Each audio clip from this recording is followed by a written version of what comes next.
નમસ્કાર દર્શક મિત્રો, દિલુક સત્તા શોમાં આપનું સ્વાગત છે। આજે આપણે વાત કરવા જઈ રહ્યા છે ભારતની સૌથી મોટી, સૌથી ચર્ચાસ્પદ અને સૌથી રાજકીય રીતે સંવેદનશીલ યોજનાની, જે છે મનરેગા। અને સાથે જ એના સ્થાને લાવવામાં આવી રહેલા નવા કાયદાની ચર્ચાઓની છે, જે છે વીબીજી રામજી। આ માત્ર એક યોજનાને બદલવાની વાત નથી, આ છે એક વિચારધારા, અર્થતંત્ર અને ગામડા, ગરીબી અને રાજકારણ બધું જ એક સાથે બદલાવાનું છે। ભારતના ગામડાઓમાં જ્યારે વરસાદ ન પડે ત્યારે સૌથી પહેલા ખેતરમાંથી લીલાશ ગાયબ થઈ જાય છે, પછી ખિસ્સામાંથી પૈસા અને છેલ્લે આશાઓ। અને આ આશાને જીવંત રાખવા માટે ભારતે વર્ષો સુધી એક જ રસ્તો અપનાવ્યો, સરકારી રોજગાર। ક્યારેક દુષ્કાળના રાહત તરીકે, ક્યારેક ફૂડ ફોર વર્ક તરીકે અને છેલ્લે કાયદાકીય હક તરીકે। અને એ હકનું નામ હતું મનરેગા। પરંતુ આજે લગભગ 2 દાયકા બાદ એ નામ ઇતિહાસ બની રહ્યું છે, કારણ કે મનરેગાની જગ્યાએ લાવવામાં આવી રહ્યું છે વિકસિત ભારત ગેરંટી ફોર રોજગાર એન્ડ આજીવિકા મિશન, અથવા તો ટૂંકમાં કહીએ તો વીબીજી રામજી। સવાલ માત્ર એટલો નથી કે આ નામ કેમ બદલવામાં આવી રહ્યું છે, સવાલ એ છે કે શું ભારત રોજગાર ગેરંટીના યુગમાંથી વિકાસ મિશનના યુગમાં પ્રવેશી રહ્યું છે, અથવા આ માત્ર એક રાજકીય રીબ્રાન્ડિંગ છે।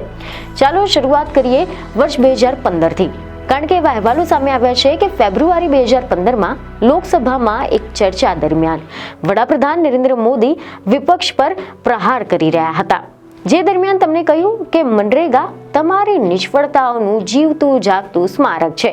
સ્વતંત્રતાના 60 વર્ષ બાદ તમારે લોકોને ખાડા ખોદવા માટે મોકલવા પડ્યા, એ તમારી નિષ્ફળતાઓનું સ્મારક છે। અને હું આ સ્મારકનો ઢોલ પીટતો રહીશ, દુનિયાને જણાવીશ કે તમે આજે ખાડા ખોદી રહ્યા છો તે 60 વર્ષના પાપોનું પરિણામ છે। મનરેગા રહેશે અને આન બાનની શાનની સાથે રહેશે, અને દુનિયાને ગાય વગાડીને કહેવામાં આવશે। આ એક વાક્ય ન હતું, એ એક રાજકીય દ્રષ્ટિ હતી કે રોજગાર ગેરંટી પર સવાલ હતો। એ સમયથી એક સંદેશ સ્પષ્ટ હતો કે મનરેગા સરકારને ન ગમે, પરંતુ તેમ છતાં પણ રાજકીય રીતે તેને હટાવવું સરળ નથી। આજે 10 વર્ષ પછી મનરેગા હટાવવામાં આવી શકે છે, પરંતુ સીધી રીતે નહીં, એના સ્થાને નવો કાયદો લાવીને।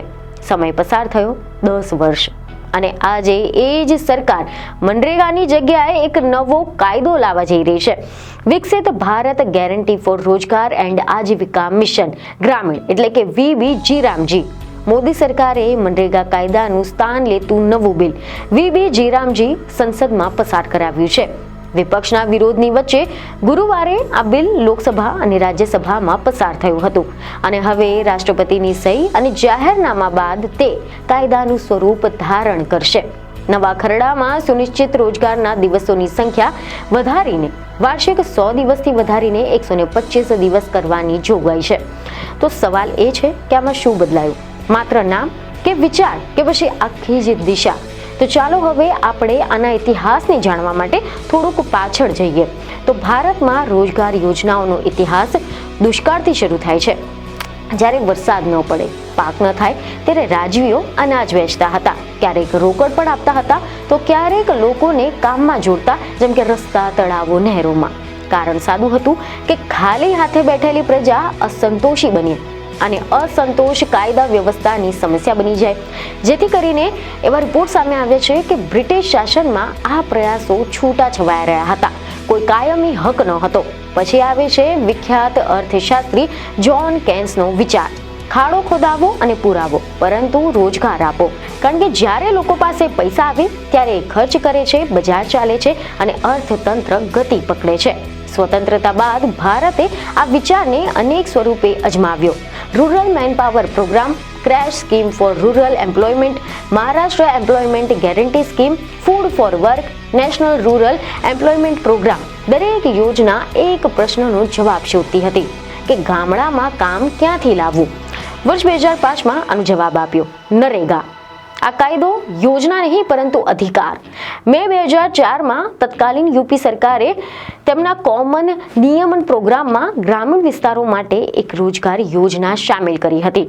કોંગ્રેસના નેતૃત્વવાળી યુપીએ સરકાર ગ્રામીણ વિસ્તારોમાં લોકોનું જીવન બહેતર બનાવવાના ઉદ્દેશના સાથે વર્ષ 2005માં નરેગાનો કાયદો લાવી હતી।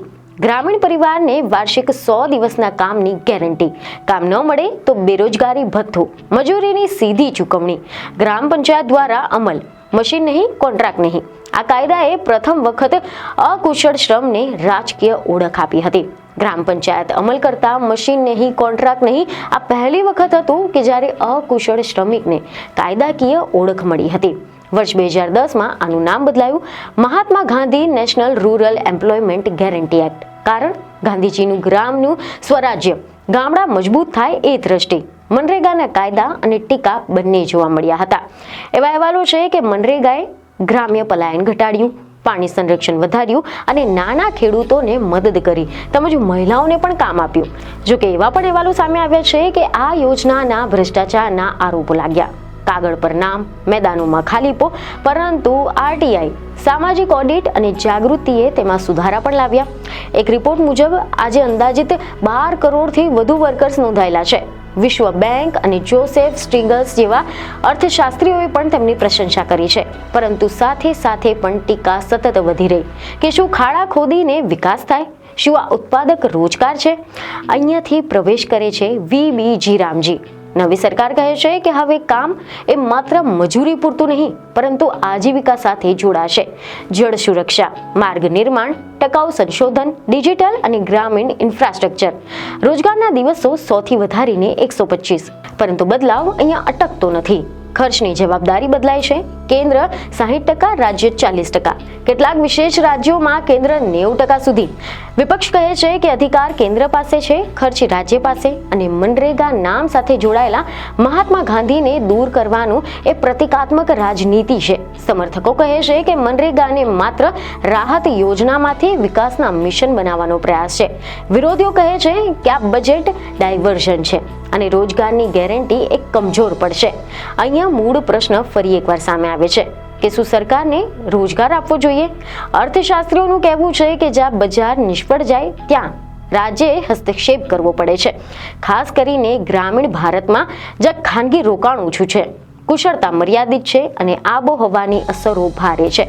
રોજગાર ગેરંટી એ માત્ર કામ નથી આપતી, એ ન્યૂનતમ સુરક્ષા પણ આપે છે. એ કહે છે કે તમે બેકાર કે પછી બેરોજગાર નહીં રહો, પરંતુ સાથે એક ચેતવણી પણ આપે છે. જો આ યોજનાઓ માત્ર આંકડાઓ માટે ચાલે તો એ વિકાસ નહીં, નિર્ભરતા ઊભી કરશે. સમર્થકો કહે છે કે મનરેગાને આધુનિક બનાવવાનો પ્રયાસ અને કામને વિકાસ સાથે જોડવાનો પ્રયાસ છે. તો સવાલ એ છે કે શું ખાડા ખોદવાથી વિકાસ થાય છે અથવા રસ્તા, નહેરો અને સંશોધનો બનાવવાથી? સાચો જવાબ છે કદાચ આ બંનેની વચ્ચે અટકેલો છે. ભારત જેવી અસમાનતા ધરાવતી અર્થવ્યવસ્થામાં રોજગાર એક ગેરંટી, એક સુરક્ષા કવચ છે, પરંતુ એ કવચ કાયમી ઘર બની જાય એ પણ જોખમ છે.